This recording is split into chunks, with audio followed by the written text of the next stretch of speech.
Hi, I'm Clara Rose. Welcome, welcome, welcome to Influence Matters, the show where each week I share tips, tricks, tools, hacks, resources, whatever you want to call them, to help savvy influencers just like you to strategically and intentionally cultivate and build their influence, because we know that that's what organically generates leads for our business, ministry, cause, or brand. And that is why we're here, isn't it? Okay, as always, before I get started, I have to give special thanks to my sponsor. So thank you to Rosedale Publishing. They specialize in business books for professionals and entrepreneurs just like you. So if you're thinking it's time in this new year for you to do your book, those are the people to call. We'd be happy to help you out. And then, of course, I have to give special thanks to the fine folks over at Tampa Bay Multimedia and WeBeam TV, where we are today, for truly making this show possible. So thank you. Okay, we're in a new year and exciting new things happening. And as usual, I like to start off with a question from our viewing audience, our listening audience, wherever you're tuning in from. So, my question today was this. Last week you talked about setting savvy goals. So if you were here last week, you remember this. But no one talks about how I can make myself stick to those goals. What are your thoughts, Clara Rose? Signed, Rose. Well, Rose, I love your name. I think that I've heard from you before, and I probably said, Rose, I love your name. So, how do we make these goals or intentions stick? How do we go from planning our new intentions or new goals for the year to really actually making things happen?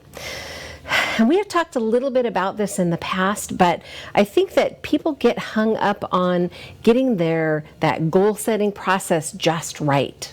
Right? Making it so perfect, and then if there isn't a plan for follow through, then you just revisit it again in 6 months, or for some people, they don't revisit again until the new year comes around, right? And they're like, oh, it's a new year, time for, resolutions, or time for new goals, or time for new intentions, time for change. This year, I'm going to do blah, whatever it is that you want to change. It could be something having to do with your business life. It could be something to do with your personal life. Maybe it's a relationship. Maybe it's something spiritual. Maybe it's something with your health. Whatever it is, the process is still the same. And Rose, today we're going to walk through just a few things that are going to help you to get some of the how-to. So it just isn't about saying, here's what I'm going to do, here's my intention for the year, but some action steps for doing it. So let's jump right in and see what we can learn today in the short time that we have together. Okay. First, let's talk about what a habit is. What is a habit? So habit is just a tendency or a regular practice that is established over time through consistency. So what I'm really saying is consistency is what creates the habit. Consistency is the key. And according to the researchers over at Duke University, 40% of our daily actions are determined by habit and not conscious choice. Wow, 40% seems really high to me. I'm going to share another statistic in a little while that's going to really blow your mind, but this one caught my attention. It's like 40% of what I do, my actions that I take on a daily basis, come from habit, not conscious choice. So what that says to me is that habit is really important. The habits that we have are really important. So if we want to truly have some sort of change, we're going to have to work on those habits. And there's the how-to in the setting of your goals and your intentions. So what habit do I need to replace, or what new habit do I need to form in order to meet my new goals or my new intentions for this new year or this new 6 months, or however it is that you section it off to work on your goals and intentions. Now, you've probably heard me talk about this before, and definitely if you were here last week when we were talking about goals, I spoke about the fact that we do an annual goal setting at our house. So it's all phases of our lives. We do it annually, kind of at the end of the year, really, so we start the new year strong. But then we do something else in the middle of the year. So it's a measure, monitor, adjust session, and it's June, July, August-ish, depending on the year and depending what's going on, of course. We set aside some time, a couple of weeks, to work on them again. And it's not brand new goal setting or intention setting for us. It's having a look at what we said at the end of the previous year that we were going to do. What was our intent for the new year? And we measure how far have we come. We monitor where we are with each of them, and then sometimes we have to adjust them, because things change and we're human, and we have to give ourselves a little bit of grace to allow for these things to happen, these changes that are going to happen, and not beat ourselves up with our goals or our intentions. I think that's the reason that some people use the word intention versus the word goal. Now, I don't feel like if I don't make a goal, I don't beat myself up over it. I assess why I didn't make a goal, and then decide whether the goal needs to change or it can stay the same, and I just need a different process to help me with achieving that goal. It might help you if goals feel like a daunting task and you feel like, oh man, I blew it again, I'm such a loser, or whatever, right? If that's you, don't call them goals, call them intentions. I intend to do X. It's softer and kinder, so if you don't actually meet that goal, you don't meet that intention, you don't beat yourself up quite so badly for it. Offer yourself some grace. We often offer other people grace more easily than we offer it to ourselves. So just some little nuggets for you there. Okay, let's get back to talking about habits, shall we? Let's talk about how can we harness the force of a habit, or the power of a habit, so that there's that how piece that you were asking about, Rose. We're going to talk about the conscious choice for change. We're going to talk about some time and consistency matters. And then, of course, we're going to talk about the power of paper and pen. And as a writer, you know this one is near and dear to my heart, but we're going to talk about it a little differently than perhaps you would like to talk about it. Not everyone's super comfortable with the idea of writing something down on paper, but we're going to talk about the power of that. All right, let's hop into the how, shall we? Okay, first we're going to start with conscious choice. So this is the first step, or desire, if you will, or motivation that you're going to need for change. It's a choice. Change is a choice. So, pro tip for you, use your goals or intentions to create a plan, because that plan is the roadmap to consistency. So we're going to talk about why that's important. Why is consistency important? Why is it important that I have a plan, right? Why is it important that I have a roadmap to follow? Well, this may seem like a no-brainer, but think about it this way. You decide to make a trip across country. You could hop in your car and just drive willy-nilly, if you will, across country. And if you're in general headed in the right direction, you will probably get there eventually. But what if you were more strategic and intentional about it, and you actually used a map, or you actually used a GPS that mapped out for you the most direct route, or the best route, or the easiest route, or the one that doesn't take you over toll bridges, or whatever your goal is. So if you can think about your goals and intentions and your habits, if you will, that you'd like to create in this new year, and you can think about it from a strategic and intentional standpoint, maybe creating a roadmap makes a little bit more sense. creating a plan to get you where you want to go from where you are now. And you hear me say that about all sorts of things: writing your book, writing your signature speech, being a good leader, write, speak, lead, right? That's influence matters, write, speak, lead. And this is no different. Our habits are going to come from us doing those things in a strategic and intentional way. Okay, let's move on. All right, so let's talk about learning and repetition. So when we learn something, it creates a neural pathway in our brain. So those neural pathways, they tell us, are permanent. So to create change, we must add a new pathway for our brain to follow. So new habits are going to take time to create because we're creating new pathways. And they require time and consistency. Time and consistency matters when you're trying to learn a new thing. So your pro tip for this is use consistency to build the habits that serve your goals or intentions. Being intentional about the things that become habits becomes more important when we understand how our brain functions in that way. Now, I'm certainly not an expert in this field by any stretch of the imagination. I'm a writer by trade. I'm a consultant. I speak. I'm not a brain expert, right? But I have an understanding, a basic understanding of how those neural pathways work in our brains. So if I want to change something, I need to change that path in my brain to go a different direction. So you hear all sorts of people talking about, it takes 21 days to create a new habit, or it takes 90 days to create a new habit, whatever it is. I did some research for today, and I found out that the 21 days to create a habit wasn't necessarily based on science, but somebody said it, somebody put it in a book actually, somebody else of influence repeated it, and in time, everyone started to believe that it takes 21 days to create a new habit. Interesting, isn't that? So what we perceive as truth may not necessarily be based on science at all. But what we do know is that doing the same thing repeatedly over time will create new neural pathways and new habits. So because we can't erase the old ones, we have to work on putting new ones in place that in essence replace them for us. Okay. Let's move on to talking a little bit about our learning model. This is something that I used to teach when I was teaching regularly, traveling and teaching regularly, because people don't have a good understanding often of the learning model. So let's talk about what the learning model looks like. So, a developmental biologist named Dr. Bruce Lipton believes that up to 95% of our actions come from the subconscious mind.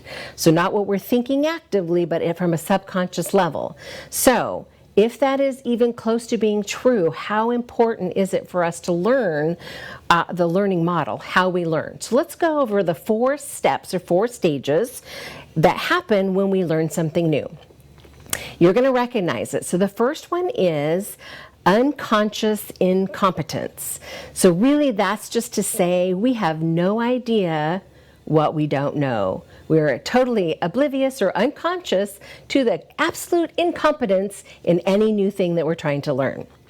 So we move from that stage to conscious competence. This usually would happen like day 2 when I was doing a live training class. So day 1, they'd figure out, I know nothing. By day 2, they're like, I am totally aware of how little I know. That is conscious incompetence. It happens when we learn anything new. We first become aware how much we really don't know. This can be a really unsettling stage for people when they're learning something new. It can actually make some people quit or give up. So instead of digging in and just knowing that this is a phase that they're passing through, they're not stuck here, that makes a difference. So knowing that, okay, yeah, I now know how little I know, let's move forward and learn some of this stuff instead of being overwhelmed, which can happen to people. So be aware of that when you're learning something new or you're trying to make a change. You're literally learning something new and carving a new neural pathway. Give it a little bit of time and offer yourself some grace. Okay, so the third step when we're talking about this is conscious competence. So now we are aware of what we know. We are consciously aware that we are competent. So if we think about it, we can do it. So this is a really fulfilling place to be when you're learning a new task. When you're learning something new, you reach that point where you are aware that you are competent at it. And that's a good feeling, right? You're like, okay, yes, I can do this. I am consciously competent about many things. I'm consciously competent that I can write a book. I know how it's done, I'm conscious of it, and I'm competent at it. So I know the steps and I can do it, right? That is conscious competence. And we all have many things in our lives that are conscious competence. Okay, and then the final stage, which we strive for, is unconscious competence. Now, unconscious competence is that stage where we can do it and we don't have to think about it, right? We don't have to give it any thought. It happens when we learn to drive. When we first learn to drive, we're like freaked out, right? Our poor parent is freaked out, or the driver's ed instructor's freaked out because we're freaked out. There's so much that we don't know. We're clueless. We move through the stages, though, and there comes a day when you hop in your car and you turn on the key and you go, but you don't think about any of those things any longer. You don't think about putting on the brake in order to turn on the key. You don't think about any of those things. I don't even think about putting my seatbelt on anymore because I've done it for so many years. It's just habit. It's unconscious. I don't even think about it. I just do it. Click, it's on, and I go. So I can literally get somewhere and think, how did I get here? I don't even remember driving here, because it's just an unconscious thing. I know the way, I know what I'm doing, I know where I'm going. I don't have to think about it any longer. So when we start thinking about the things that make it into our subconscious mind, if it's true what Dr. Lipton says about 95% of our actions coming from our subconscious, don't you think it's important that we be strategic and intentional about the things that we allow to get that deeply into our subconscious mind? Think about that from a habit perspective. What have we done so often, so long, that all of a sudden it's habit? It's just what we do. We don't think about it any longer. That's pretty powerful, isn't it? I think that's what they mean when they say the force of habit. The power of a habit is in that we don't have to think about it any longer. We just do it. Our brain knows that pathway so well, so intimately, that we don't have to stop and think about it anymore. We just do it. That's a little scary, isn't it? Okay. Let's move on to my favorite part of this topic, and that is that the science proves this, that numerous studies show the link between physically writing on paper and actual learning. It shows that we absorb more, we retain more, and more importantly, that we are more creative thinkers. That's why I'm always saying, capture the vision, write it down. And of course, my pro tip to you is use words and pictures that create a visual representation of your goals or intentions, of the habits that you're trying to create. Getting it out of your head and onto paper is so powerful. Think about the craze. It's probably been about 5 years that people have really been talking about it. My husband and I have actually been doing it for 15 years probably. We actually create a vision board, and it really is our goals or intentions for the coming year in a visual representation. So I have really old ones that I could pull out and point to and go, oh look, I said I'm going to do that, or I want that, and we did it. So it's fun when you can look back at this board and say, we did all of this stuff, all of these intentions, we accomplished these. And it's because we took the time to get them out of our head and put them somewhere where we could see them on an ongoing basis. Now, whatever it is, that feels weird because I'm left-handed and that was right-handed. Whatever that connection is between the physically writing with pen, pencil, whatever you like, on paper, it's different than using your computer. Now, I hear you saying, Clara, you are a lover of tools. You are a nerd, a geek of tools. And yes, I do have a love of tools. And I do love my electronic tools, my digital tools. But there's something about this part that doesn't work as well when you do it digitally. Now, that said, can you do it digitally? Yes. There are things that you can do digitally that are going to be effective, that are going to help you in goal setting and things of that nature.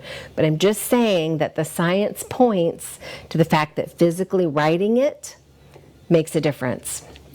So, if you think, all right, I'm going to keep my goals, my intentions, my habit changing planner, whatever, in my computer, I'm going to do it digitally because as I'm a digital girl or a digital guy, like, okay, let me challenge you this year, this new season, this time around, start with pen and paper or pencil and paper, whatever you prefer. Start there and at least get the bullet points, the big stuff out of your head.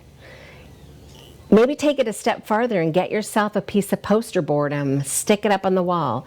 Get yourself some different color sticky notes and maybe some different color pens if you like that kind of thing. Start by writing down stuff you'd like to accomplish, habits you'd like to change, goals, intentions, whatever it is you want to call them, getting them on a sticky note, slapping them on that poster board on the wall. Over time, as you start to brainstorm and dump more of it out of your head, you're going to dig deeper. This is not a 5-minute, check it off, I'm done. That's not what this is about. This is about really spending the time to say, what is it that I truly want to accomplish? And then how can I accomplish these things? What written plan can I put in place to make these things happen? If you don't spend the time really digging deep, they're going to be very superficial and aren't going to be as seated and embedded in what it is you're trying to accomplish. I just promise you, I've seen it happen. Same thing can happen with somebody who's writing a book. Oh, yeah, there's my outline. They took 10 minutes and this is what I'm thinking that it's going to be.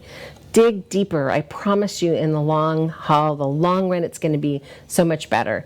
Dig deep, find out what you want and why, figure out what habits you want to change, and spend some time thinking about what habits you'd like to replace those with. There's the how-to right there. Figuring out what new neural pathways you're going to create to make that happen for yourself. Okay, enough about the pen and paper. You know how I feel about it. But I promise you it works. Okay, so there it is. How to harness the force of a habit. First, knowing that it's a conscious choice for you to actually make some change. And that time and consistency with the things that you do are going to make a difference. And that there is power in the paper and the pen. And if you need more guidance, which you might, that's okay. If this is your first time really doing something that's not superficial in the goal setting, intention setting, habit forming world, maybe you need a little bit more guidance. And I have something that I've created just for you if that's you. You can hop on over to my website, which is clararose.com. Put in /consistency matters, and you can hop on the list. Later this month it will be published, but for now we still have a waiting list, and it is the Consistency Matters, the 90-day habit forming journal for entrepreneurs. Now, I've done some research and the 90 days seems to be really legitimately backed by science, and so that's what I have created for you. So this is a physical journal that you write with physically with a pen or a pencil, whatever you want to use, with activities and more information about the whys behind all these things. Just a good tool to help you take that step towards the how-to step towards creating long-term habits that are going to lead to growth and change in your life and your business. For me this year, I'm really excited to work a little bit more on balance, and I'm going to be using my very own tool that I created, just like you can use it to make some change in your world. Okay, there you have it. I'm so glad that you're following me once again this year, 2021, a very exciting and challenging time for all of us. Dig in and look at what it is you want this year to look like. What changes do you want? What habits do you want to have in your life this year? What goals or intentions do you want to set so that at the end of the year you can look back and say, look what I've accomplished. You can look back and be proud of the changes that you've made. For me, I'm shooting for balance. This year is about finding new balance. And my word of the year, in case you haven't seen me on social media talking about it, my word of the year is consistency, because consistency does matter. Think about it in any area of your life, whether an athlete, whether it's for your health, whatever it is, consistently doing those things is what makes them into habits. That consistency is going to be the key to your success. Okay, my friends, once again, I'm going to just remind you that influence does matter. I'm not just here to talk about consistency, not just here to talk about goals, not just here to talk about intentions. They are a part of who I am as a person, and I love that piece, but I'm here every week to tell you that influence matters. Influence that's going to make a difference in your business. And to remind you that every time you write something and publish it, right? You can't just write it and put it in the drawer.